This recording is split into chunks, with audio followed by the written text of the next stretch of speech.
Assalamualaikum warahmatullahi wabarakatuh. Jumpa lagi dengan channel belajar kita, Syarif 5.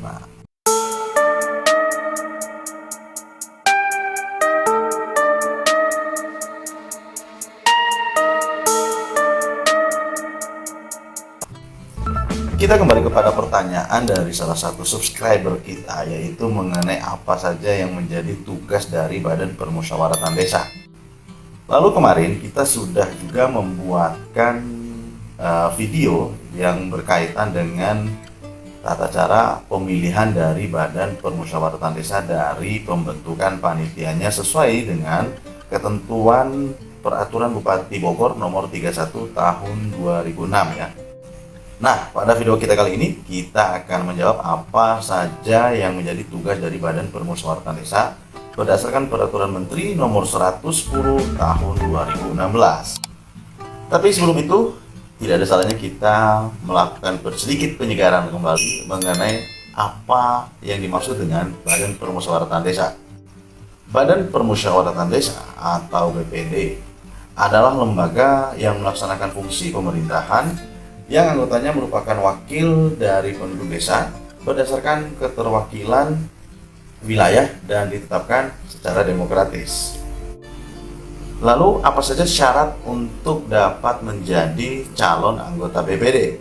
Hal ini sebagaimana diatur dalam ketentuan pasal 13 Permen 110 tahun 2016, antara lain A. Bertakwa kepada Tuhan Yang Maha Esa. B.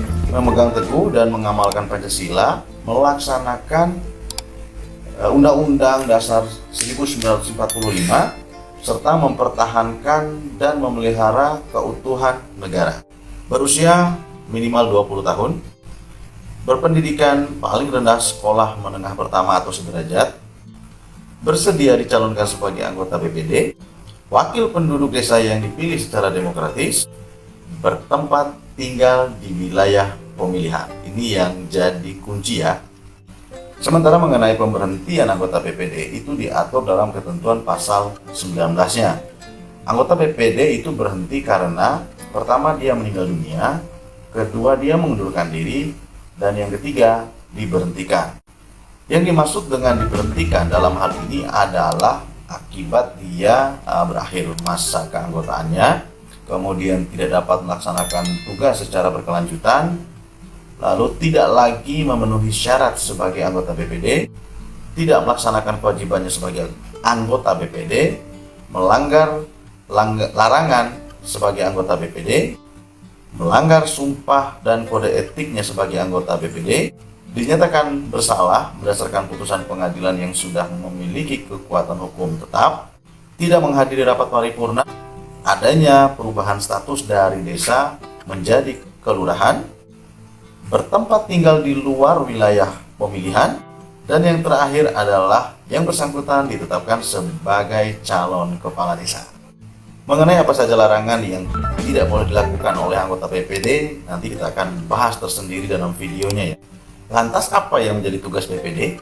Hal ini sebagaimana diatur dalam ketentuan pasal 32 Permen 110 tahun 2016. Antara lain ada 13 tugasnya. Pertama, BPD bertugas menggali aspirasi dari masyarakat. Kedua, menampung aspirasi dari masyarakat. Ketiga, mengelola aspirasi dari masyarakat. Keempat, menyalurkan aspirasi dari masyarakat tersebut. Kelima, menyelenggarakan musyawarah Badan Permusyawaratan Desa. Selanjutnya, menyelenggarakan musyawarah desa. Membentuk panitia pemilihan dari kepala desa. Berikutnya, menyelenggarakan musyawarah desa khusus untuk pemilihan kepala desa antar waktu. Membahas dan menyepakati rancangan peraturan desa bersama dengan kepala desanya. Selanjutnya, melaksanakan pengawasan terhadap kinerja kepala desa. Nah, dalam hal ini perlu teman-teman garis bawahi, apabila BPD-nya tidak melakukan pengawasan terhadap kinerja dari pemerintah desanya, maka patut diduga BPD tersebut tidak melaksanakan tugasnya dengan baik dan dapat diajukan keberatan. Berikutnya, melakukan evaluasi laporan keterangan penyelenggaraan dari pemerintah desa. Ke-10, menciptakan hubungan kerja yang harmonis dengan pemerintah desa dan lembaga desa lainnya. Dan yang terakhir adalah BPD melaksanakan tugas lain sebagaimana yang diatur dalam peraturan perundang-undangan. Itu dia 13 tugas dari Badan Permusyawaratan Desa atau BPD. Jangan sampai teman-teman lupa, untuk informasi, tips, dan edukasi lainnya, follow ya.